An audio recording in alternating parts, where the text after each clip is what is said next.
আমরা নতুন করে জানলাম যে জেন জেড নামে একটা জেনারেশন আছে এবং তাদের নাকি নিজস্ব কিছু ভাষাও আছে। যখন জাতীয় সঙ্গীত পরিবর্তনের কথা বলে স্বাধীনতা বিরোধী মানে কি বলে বংশোদ্ভূত অথবা রক্ত বীজ বহন করা মানুষেরা যে আলোচনাটা যে লড়াইটা আমাদের জেন জেড অথবা সাধারণ ছেলেমেয়েরা করেছে, সেই প্রশ্নে কিন্তু আমরা রাস্তায় সেই প্রজন্মটাকে দেখলাম না। আমি দুটো বিষয় অ্যাড্রেস করতে চাই। একটা হচ্ছে যে এই গণ আন্দোলনে আমাদের যে ছাত্র ভাইয়েরা শহীদ হয়েছে বা জনতা শহীদ হয়েছে, তাদের প্রতি বিনম্র শ্রদ্ধা জানাই। এই শহীদের পরিমাণটা প্রতি সময় বাড়তে থাকে। আজকে যে শিক্ষা দিবস, আমরা জানি যে ৬২ শিক্ষা আন্দোলনে একটা শিক্ষানীতির দাবিতে বাবুল ওয়াজিউল্লাহরা প্রাণ দিয়েছিল। তখন পাকিস্তান আমল, রাস্তায় ছিল কারা? ছাত্ররা। এবং ছাত্ররা কিন্তু বারবার রক্ত দিয়ে একটি সুস্থ পরিবেশ আনার চেষ্টা করতে চায় দেশে, সেটা শিক্ষাক্ষেত্রে হোক, সব ক্ষেত্রে হোক।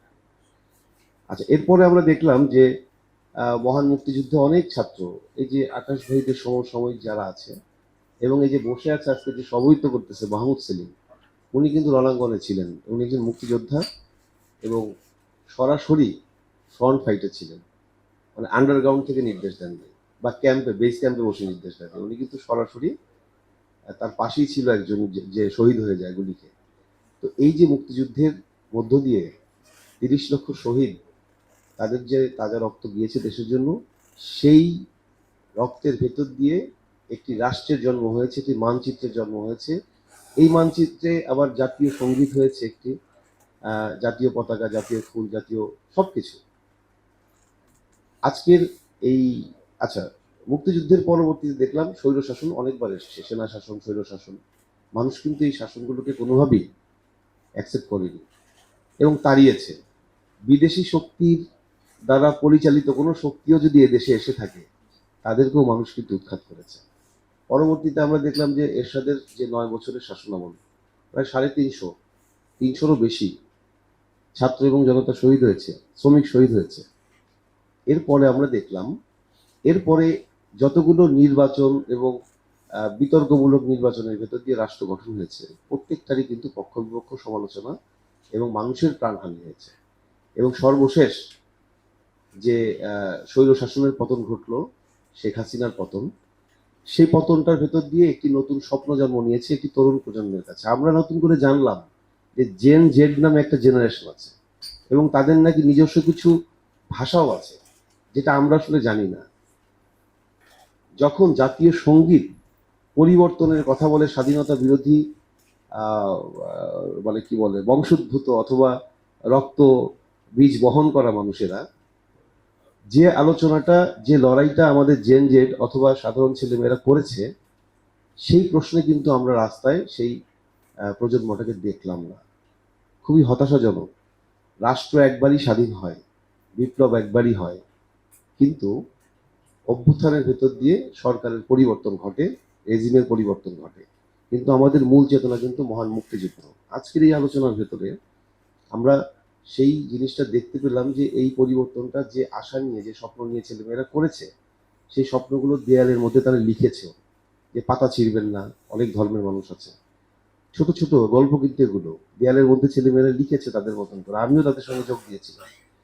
অসংখ্য কথা, এক একটা কিন্তু চলচ্চিত্র, এক একটা গল্প, সেই গল্পের ভাবনা কিন্তু এই ছোট ছোট ছেলে মেয়েদের মধ্যে আছে। এবং সত্যিকার অর্থেই একটা সুন্দর বাংলাদেশ, একটি উন্নত বাংলাদেশ যদি গড়তে হয়, তাহলে অবকাঠামোর উন্নয়নের আগে আমাদের সংস্কৃতির উন্নয়ন করতে হবে। এই কারণেই শিক্ষা এবং সংস্কৃতি আন্দোলন দুটো একসাথে চালাতে হবে। আমি বিশ্ববিদ্যালয়ে পড়াতে গিয়ে দেখেছি যে দুটো বিষয়, শিক্ষক সমিতি, আকাশ স্যাররা ঢাকা বিশ্ববিদ্যালয়ের শিক্ষকতা করেছেন। শিক্ষক যেমন ভাগাভাগির মধ্যে আছে দলীয়করণ, এবং ছাত্ররা টেন্ডারবাজি করে দলীয়করণের ভেতর দিয়ে, যে কারণে অসুস্থ পরিস্থিতি। আচ্ছা, ধরুন ছাত্র আন্দোলনগুলো বন্ধ করে দিলাম, তাতে লাভ কি হবে? দলীয় রাজনীতি যদি বন্ধ হয়, কোনো ছাত্র সে যদি বলে যে আমার দল ক্ষমতায় আছে, আমাকে নিয়োগ দিতে হবে এত লাখ টাকা, এত লাখ টাকা, এবং যারা ভিসি নিয়ে হয়, যে সমস্ত উপাচার্য বিভিন্ন সময় আওয়ামী লীগ, বিএনপি, যে দলই হোক, তারা কিন্তু এই বাণিজ্যের সঙ্গে যুক্ত হয়ে গেছে। ফলে শিক্ষাক্ষেত্রের এই চরম নৈরাজ্যটা কিন্তু এখান থেকে, এবং এটা স্কুল থেকে শুরু হয়ে সর্বোচ্চ শিক্ষা প্রতিষ্ঠান পর্যন্ত। ফলে এই নৈরাজ্যের ভেতরে আমরা কিভাবে আশা করতে পারি একটা কোমলমতি শিক্ষার্থী ক্লাস 5-এ পরে যে কথা বললো সে কেমন বাংলাদেশ গড়ে তুলবে? কারণ সে একটা প্র্যাকটিস, একটা আবহের মধ্যে আটকা পড়ে গেছে। এই পুরো পরিস্থিতিটাকে বদল যদি আমরা করতে না পারি, তাহলে কিন্তু এই প্রজন্মটাকেও দিয়েও সে বিশ্ববিদ্যালয়ে পাশ করার পরে আমলা হওয়ার পরে একজন চোর হবে, একজন ঘুষ খাবে। কারণ ওই যে একটু আগে বলে গেল যে পরিবারের যে একটা সন্তান, সে জানে না তার বাবা কত টাকা কোত্থেকে আনে, এই টাকা সৎ টাকা কিনা, এই টাকার ভেতরে ঘুষ আছে কিনা, ঘুষের টাকা খাবে কিনা। ইসলামে আছে ঘুষ খাওয়া 14 হারাম। যারা আজকে ছাত্ররা আন্দোলনে আছেন তাদেরকে যে সংস্কারের কথাগুলো বলা হচ্ছে, দেখতে হবে এর ভেতরে সংস্কারের প্রসঙ্গটা কি হারিয়ে যায় কিনা। 3 জোটের রূপরেখার আলোকে তো রাষ্ট্র চলেনি।